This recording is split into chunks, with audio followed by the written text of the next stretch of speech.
Bonjour à tous! Encore une belle petite capsule vidéo avec vous pour vous aider avec vos chiens à mieux les comprendre et à être plus efficaces en général dans leur apprentissage. Je commence par une petite question.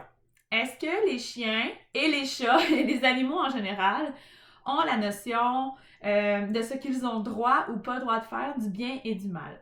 Ça m'arrive tellement souvent en consultation, les gens me disent, je vais y aller avec l'exemple du chat, c'est le classique, il monte sur le comptoir, mais pourtant il sait qu'il n'a pas le droit, aussitôt que j'arrive, il redescend. Est-ce qu'il sait vraiment qu'il n'a pas le droit? Votre chien, la même chose. Est-ce qu'il sait vraiment qu'il n'a pas le droit de faire telle chose ou tel comportement? La réponse, c'est non.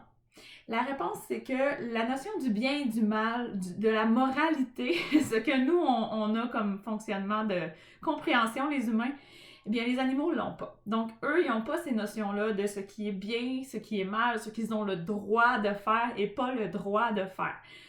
Par contre, comment est-ce qu'ils comprennent? Qu'est-ce qui explique leur comportement généralement? Qu'est-ce qui va faire qu'un comportement va se maintenir ou va persister ou non? La première réponse, c'est les animaux vont faire en fonction de ce qui fonctionne ou ce qui ne fonctionne pas.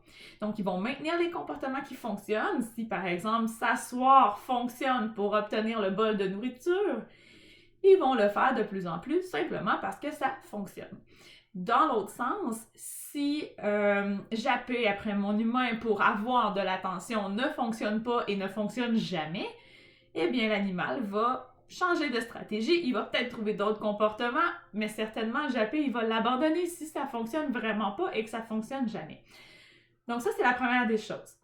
Ensuite, les animaux ont la notion de qu'est-ce qui est sécuritaire et qu'est-ce qui est dangereux. Et c'est là où souvent on se trompe dans notre compréhension des comportements en se disant le bon chien, il sait qu'il n'a pas le droit de le faire, puis aussitôt que j'arrive, il arrête.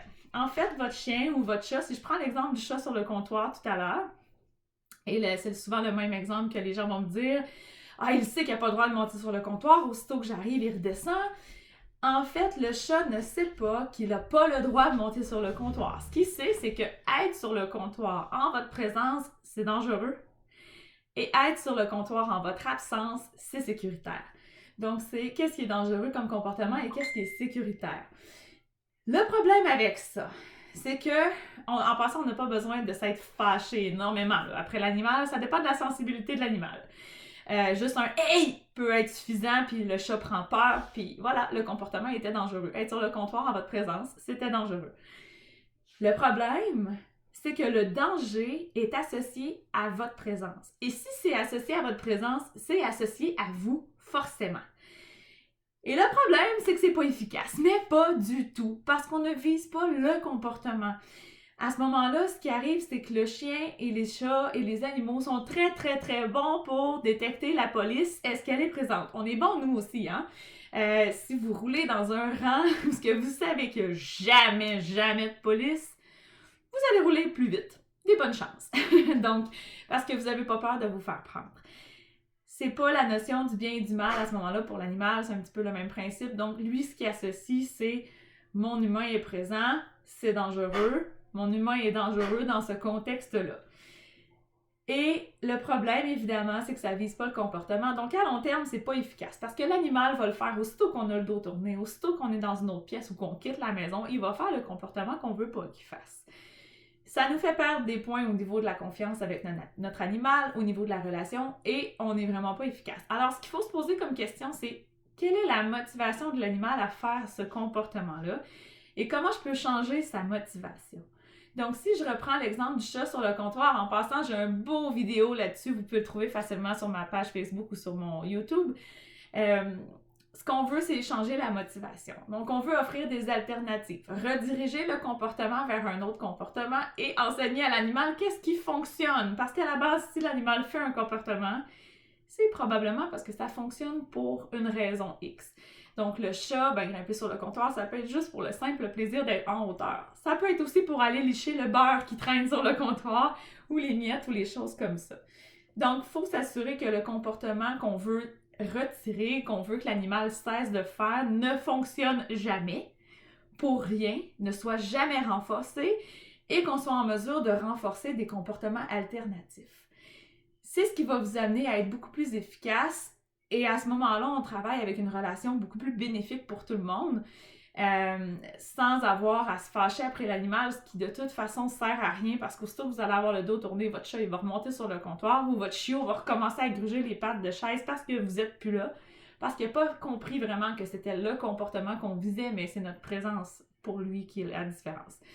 Alors, toujours pensez à, si vous ne voulez pas que votre animal fasse quelque chose, posez-vous la question, qu'est-ce que vous voulez qu'il fasse à la place? Ça, c'est la solution numéro 1. Et ensuite, travailler avec les motivations de l'animal. Qu'est-ce qui motive l'animal à faire un comportement X? Et amener cette motivation-là à être utilisée pour autre chose. OK? Donc, par exemple, j'ai un chien qui gratte la porte pour sortir dehors. Et là, j'aime pas ça parce que ça brise ma porte. C'est tout à fait légitime. Donc, ce que je veux, c'est éliminer le comportement de gratter sur la porte. Ce qu'il faut que je comprenne, c'est pourquoi l'animal le fait.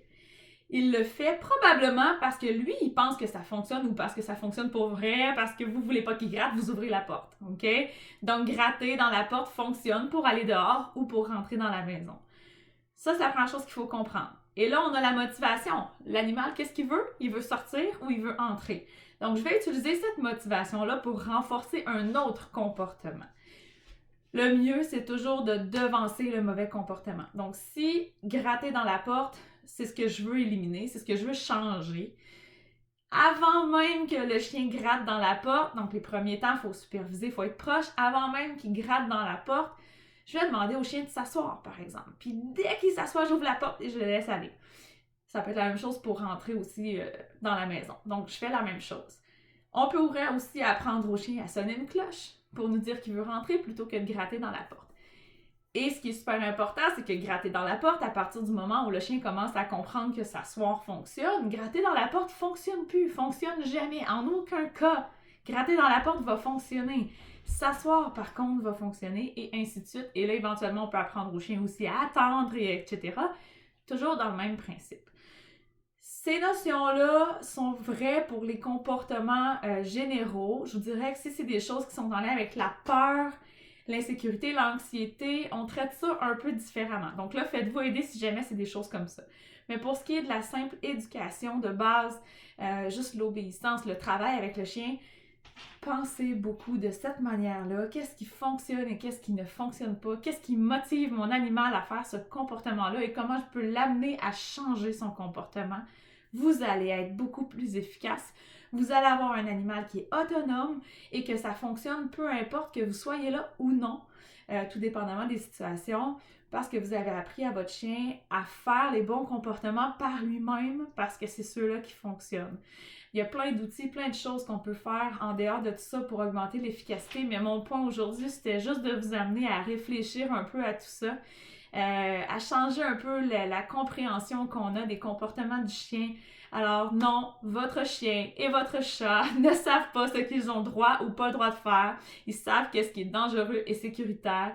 Et souvent, le dangereux est associé à notre présence. Donc, c'est bien triste, mais c'est la réalité. Alors, on est beaucoup mieux de travailler autrement.